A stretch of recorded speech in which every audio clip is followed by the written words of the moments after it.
उनकी पत्नी पर मेरा ध्यान गया। जब मैं उनसे मिलने गई, उन्होंने मुझे कहा उनकी एक 19 साल की बेटी है, एक 13 साल का बच्चा है। तो हमारी बातचीत हुई परिवार वालों से, उन्होंने कुछ ज़्यादा कहा नहीं, चुपचाप बैठी थी। अंत में जब हम जाने वाले थे तो मेरे पास आए, उन्होंने कहा कि मुझे बहुत डर लग रहा है, मैं अपने पति के बिना इन दोनों बच्चों को कैसे संभालूंगी। अपनी बेटी के लिए डर है, हम यहाँ अकेले रह रहे हैं, डर है। किसी वजह से मेरा ध्यान उन पर गया, क्योंकि मैंने सोचा कि वो क्या सोच रहे होंगे कि जिस सरकार के मंत्री के बेटे ने उनके पति को कुचला, जो प्रधानमंत्री उसी दिन, शायद उसके अगले दिन लखनऊ आए, या शायद उसके 1-2 दिन पहले लखनऊ में थे। लखनऊ से उनका घर 15 मिनट में पहुंच सकते थे हेलीकॉप्टर में। वो क्या सोच रहे होंगे कि ये प्रधानमंत्री हमारे यहाँ नहीं आए, कुछ बोला नहीं, उन्होंने पूरी तरह से हथियारों का संरक्षण किया। आज भी उनके साथ मंच पर वो मंत्री खड़े हैं, वो आज माफ़ी मांग रहे हैं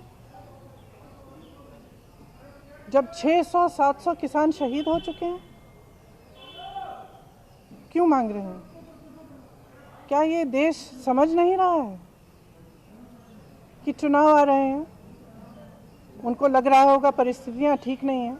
विधानसभा के चुनाव जो हैं, उनका सर्वे आया है, उसमें उनको दिख रहा है कि परिस्थितियां ठीक नहीं हैं। तो अब चुनाव से पहले वो माफ़ी मांगने आ गए हैं। तो देखिए, हमें समझना पड़ेगा, जो सरकार है उसके ही नेताओं ने किसानों को क्या क्या नहीं बोला। आंदोलनजीवी, गुंडे, आतंकवादी, देशद्रोही, ये सब किसने कहा? जब ये सब कह रहे थे तो क्या हुआ? प्रधानमंत्री जी चुप क्यों थे? बल्कि उन्होंने आंदोलनजीवी शब्द बोला। जब किसानों की हत्या हो रही थी, जब किसानों को मारा जा रहा था, जब लाठियां बरसाई जा रही थी, जब उनको गिरफ्तार किया जा रहा था, तो कौन कर रहा था? आपकी ही तो सरकार कर रही थी। आज आप आकर कह रहे हैं कि ये कानून आप रिपील करेंगे, तो हम कैसे भरोसा करें? हम आपकी नीयत पे कैसे भरोसा करें? सब स्पष्ट है, सामने है देश के। मुझे खुशी इस बात की है कि ये सरकार समझ गई है कि इस देश में किसान से बड़ा कोई नहीं है। इस देश में अगर एक सरकार किसान को कुचलने की कोशिश करती है और किसान खड़ा हो जाता है, तो उस सरकार को अंत में झुकना ही पड़ेगा। ये सरकार समझ गई है। इस बात पर मुझे खुशी है।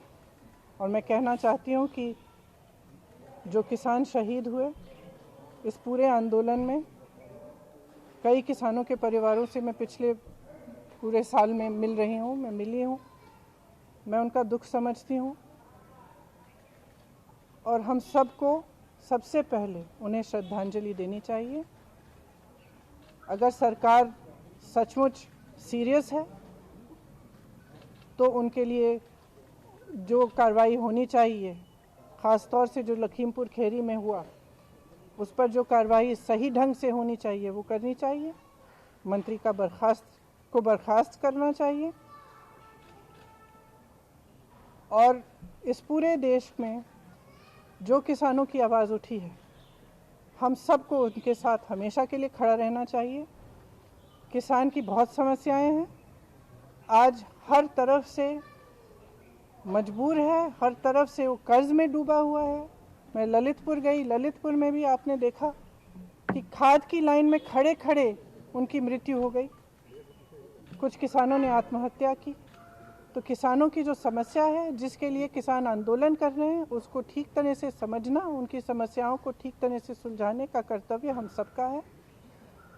मैं ये भी कहना चाहती हूँ कि मुझे खुशी है कि जितने भी विपक्ष के दल हैं, सब ने पूरी तरह से समर्थन किया इस आंदोलन का, और किसान डटे रहे। हमारे भाई बहन जो दिल्ली के बॉर्डर पे भी थे और तमाम प्रदेशों में सब डटे रहे। और आज हम उन सबको धन्यवाद देना चाहते हैं। जैसे मैंने कहा, जो शहीद हुए हैं उनको श्रद्धांजलि देना।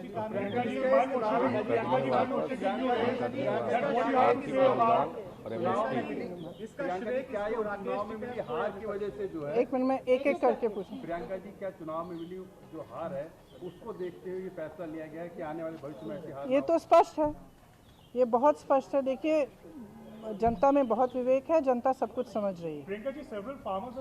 और इतना समय क्यों इंतजार किया? इतना समय क्यों इंतजार किया? आप आज तक तो आप कुछ नहीं बोले, एक बार आप बॉर्डर पे नहीं गए, एक बार किसानों से मिलने नहीं गए, एक बार बातचीत नहीं की। जहां हत्याएं हो रही हैं वहां भी नहीं गए आप, इतना पास आकर नहीं गए। तो आज खबरों के निष्पक्ष विश्लेषण के लिए सब्सक्राइब करें Janatantra TV and press the bell icon. Never miss any update.